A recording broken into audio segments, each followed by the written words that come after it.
Mixed thoughts about this SummerSlam.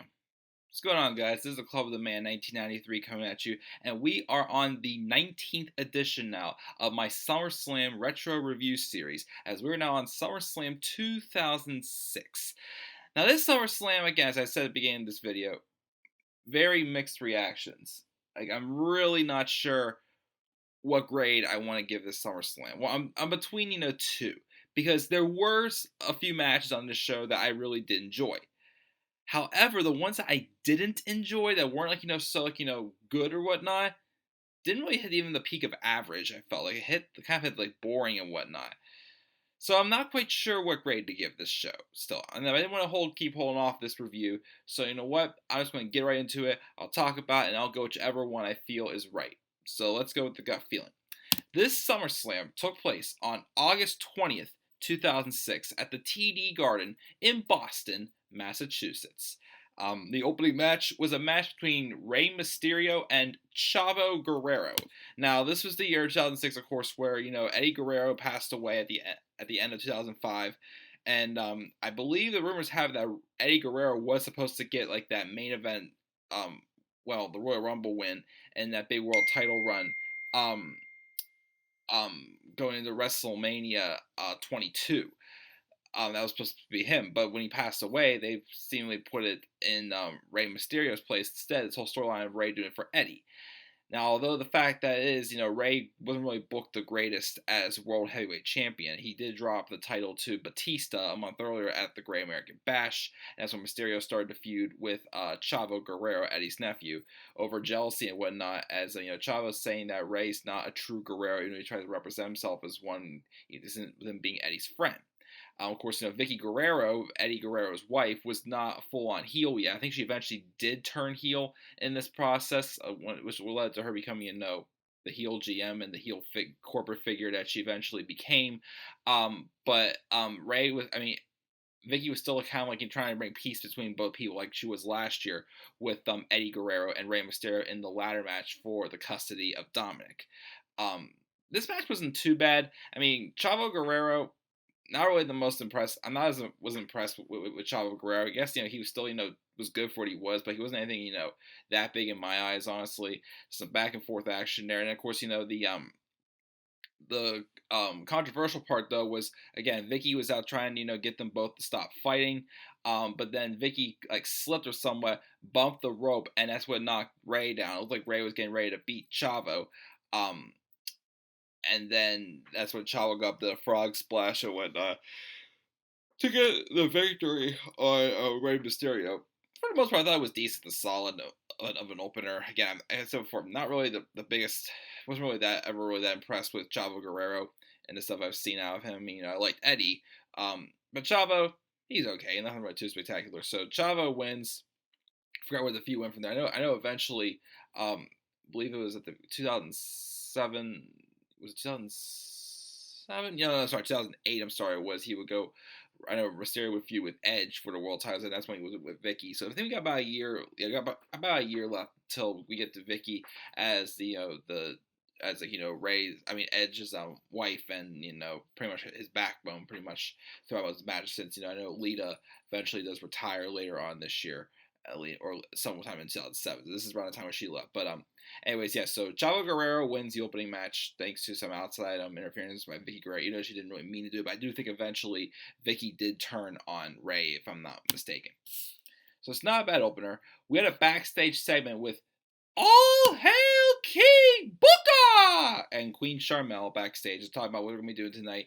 And then, of course, the Raw champion, or was he SmackDown? I'm sorry, Raw. Edge comes over, and him and Lita pretty much have this debate about who's like the power couple here and whatnot, between the King Booker, Queen Sharmell, and Edge and Lita. And it was pretty much, I think it was if Edge loses and he has to come over and be his slave, whatever, that was the thing that Booker T wins. But they had some type of like a bet going with each other, what would happen. I don't know if any ever played out in the end or not, because I don't know how dumb Vince was back then, but this is one of those segments there. We had that. Then we had this match. It was for the ECW Championship. Yeah, ECW. This is not the formal ECW. This is WWE's ECW brand that just they try to make it into like a third show and like bring back what ECW was with the Extreme Championship Wrestling style. Unfortunately, it was just felt so modified. That's what this match felt. It was Big Show and Sabu, in an Extreme Rules match. It's just a really botchy match. It was boring. It was just like so weak and like safe looking for an Extreme Rules match. There was nothing really special about this match. I didn't really enjoy it. Big Show won by pinfall. Then I guess this is when Layla won the Diva Search or whatever it was, and she came in backstage and all the divas makes like they weren't really going to welcome her properly. But then they were messing around with her and they initiated her by just taking her into the shower and just getting her all wet and whatnot. That was her initiation. Just a way to again, I kept saying just way to see women in bikinis whatnot. That's all it was back then. Of course, we're getting near. I think we have one more. Yeah, I think we have one more SummerSlam next year, and then the following year, I think 2008 was the first SummerSlam in the PG era, I think, or it might have not been. Well, either way, but I know 2008 was when SummerSlam, or not, was in WWE went PG. So yeah, one more SummerSlam, probably seeing some women in bikinis and whatnot. But we had that. Then we had Hulk Hogan taking on Randy Orton, the Legend versus a Legend Killer. It was built on Orton's trying to make a name for himself, and he's disrespecting everything about Hogan. He even tried to hit on his daughter a little bit also. Last year's match between Hogan and Shawn Michaels, despite the fact I felt that Shawn Michaels oversold big time on Hogan, he just over exaggerated a little too much. I felt it was still a good match. This Orton and Hogan just didn't really work too well together, I thought, in my opinion. Hogan just didn't really have it. He didn't put on like as much of a showing at all from the year before. This was really a match I was that into. Hogan ends up winning though, of course, by pinfall. It's another boring match. Now this was interesting though. Now this, before I did this video, I kept trying and I could not for the life of me find the storyline of what was going on between these two. But we had a backstage segment with Mick Foley, who's getting ready for an I Quit match against the Nature Boy. Woo! Ric Flair. And then his friend, Mick Foley's friend, Melina, was there, and she tells him she might have to cut the ties to them if he loses this match. And of course, she, I guess she was afraid for Mick Foley's sake, because what him and Flair wanted to do to each other. And of course, that got Mick all fired up. And he goes out there, Flair comes out, and these two put on just one hell of an I Quit match. There was a lot of blood, a lot of brutality, a lot of trash talking. They're getting on the microphone and just screaming at each other, calling each other's SOBs, trying to just do whatever it could to get them to quit. Two legends with one knowing how to go hardcore style. Flair probably did as well, but not as much as Mick Foley, who just takes all these crazy little bumps. And then again, there was a lot of barbed wire, and there was a lot of blood. There was 3 times though where this match could have ended. Well, the third time was when the match did end though. The first time I believe was when I forgot what happened. I think like Foley just like got pushed off of the apron, and he hit his head off of the trash can there, and they were calling to quit there, and then like Flair takes Mike. He's like, hey, we're not going to end this with him, just laying on his lazy ass out there. And another time I know it was when, when Melina threw in the towel for Mick Foley also. But she doesn't. Flair, she doesn't speak for you. And it looked like that Foley was that Flair was about to hit Melina with the barbed wire bat, and that's where Mick kind of finally gave in and said he quit. So physically, they couldn't get each other to quit, but mentally and emotionally, that's what cut the cake and got Ric Flair to win the match. But man, was it! I really was invested. Going back to my live stream I did with I did talking about my top 10 moments, matches, segments, and whatnot that I feel could help. You could show someone and knew it could make them a WWE fan.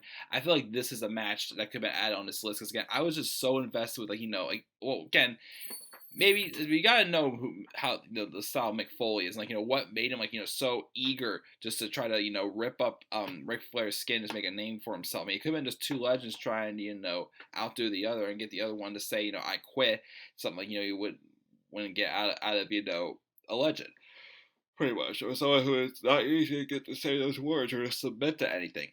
So Ric Flair wins the match after threatening to hit Molina with a barbed wire bat. But yeah, just bloody. It was physical. It was brutal.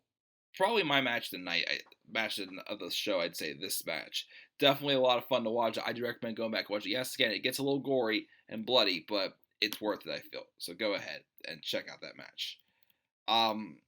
We have a backstage segment with Vince and Shane partying with Armando Alejandro Estrada, the manager for Umaga. Of course, the McMahon's, Vince and Shane, they've been feuding with Shawn Michaels since, ever since HBK was feuding with Vince at WrestleMania 22, had the match where he flicked him off, and then Vince just went crazy and made a tag match at Backlash. And I'll imitate the way I think it was Michael Cole announced it, against Vince, his son Shane, against Shawn Michaels and his tag team partner, God! Because Vince McMahon was convinced that God, it was a 2-on-1 handicap match at WrestleMania, and God was Shawn Michaels' tag team partner. It was so weird, and that's what led DX came back together. Which I say at first it seemed cool, but then of course when we went to the PG era, it just didn't make DX quite as fun anymore as they used to be. But anyways, they're pretty much discussing, because obviously the McMahon's had a plan. Of course, they heavily relied on Umaga. Of course, Vince tried to do that also the following year against Bobby Lashley, because that was the battle of the billionaires with their current president, Mr. We're going to make America great again. It is so great. This is going to be so great. I'm going to shake your head, bud. I had a Trump imitation for my Horseman brother friends. So we had that backstage segment, and then we had this match. It was King Booker with Queen Sharmell taking on Batista for the World Heavyweight Championship. Now, of course, this was when Batista had been out for like 6 to 9 months with an injury. He had to vacate the World Heavyweight Championship. So when he came back, he was just determined to get that championship back. And of course, the guy he had to go through was King Booker. This match was just boring. I really could not get invested. It was boring. It was slow. There was nothing special about this match at all. Nothing really, there was the steel steps. I think they tried using. No, that was on JBL. I'm thinking of last year's SummerSlam. It was just a bland, boring match, and then it ends with Queen Sharmell running into the ring and jumping onto Batista and just throwing like a hissy fit on his back, and it ends in a disqualification because of that. I was like, this match felt pointless. I think at Survivor Series later, it was Survivor Series later on this year, Batista does eventually dethrone King Booker. But yeah, this match was it was boring. Nothing really happened. I felt like I was watching Triple H and Roman Reigns again at WrestleMania 32. I mean, I didn't really have well, I kind of good expectations when I would go into this match saying, oh, Booker T and Batista. I mean, I definitely could see them having a good match. But no, it was boring. It was slow. Again, nothing happened. It ends with just Sharmell throwing a hissy fit on Batista's back, causing a DQ. Not really one of my favorite matches. Definitely one of my least favorite matches I've definitely seen of all time, I gotta say. King Booker versus Batista. So Batista wins by DQ, so Booker T retains the championship. We had DX backstage, and we couldn't see who they were talking to because the door was shut. They're talking they're talking about Umaga and whatnot, and then of course we don't see who it is, but I think we eventually do find out who it was because of what happened during the match. Then we had DX making their entrance, and then Vince and Shane come up, and then they start bringing out other guys to do their bidding. They brought out the Spirit Squad, which didn't work. They brought out William Regal, Mr. Kennedy, and a couple other people here and there. The Big Show was out there. It was like a 5-on-2 mugging for a while until the McMahons felt like the DX was beaten down because that's what they're trying to do, to build this match. Try to get DX hurt so that way they couldn't compete in the match. So that way they could win the war pretty much. But unfortunately, none of their plans worked. So then Vince and Shane go down there. They start wrestling and whatnot. And the match wasn't too bad. I mean, again, it was more so just to make DX look strong again as a unit.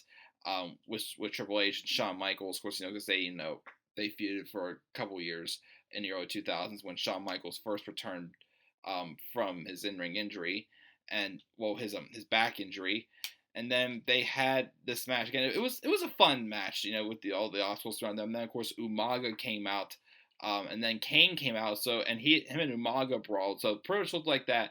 Kane was the one that HBK and Triple H were talking to before they came out for the match. Eventually they I think it was they hit the pedigree on, I think it was Vince, and that's how they won the match. So not a bad match. It was fun again. It was more so of an angle with all the beatdowns of all the other superstars coming out to do the McMahon's bidding until McMahon felt that it was safe to go in there and try to finish them off themselves.